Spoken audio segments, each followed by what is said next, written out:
Speriamo che li mettano dentro e buttino via la chiave. Tutti mi dicono sta tranquilla, però dirlo è una cosa e così è. L'auspicio di Edda Doro un mese fa, la notizia della cattura della banda, suona ora come una beffa. Dal giorno della rapina, la caparbia 81enne non ha mai smesso di aprire il suo negozio e lavorare, perché la vita va avanti, ci aveva detto più volte.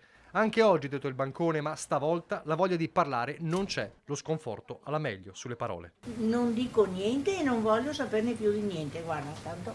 Ma è arrabbiata, signora, di quanto è successo? No, non sono arrabbiata, sono felicissima di quello che è successo. Lei all'epoca aveva detto sarebbe bene buttassero via le chiavi. Sì, ma siccome non le buttano. A comprenderla, primo fra tutti, il sindaco. Quando succedono questi episodi, adesso non so come definire, ma ti cadono le braccia perché voglio dire, sei contento, in tempi brevi le forze dell'ordine hanno assicurato alla giustizia il delinquente, insomma c'era stata soddisfazione per questa operazione che avevano fatto e ci si era anche tranquillizzati.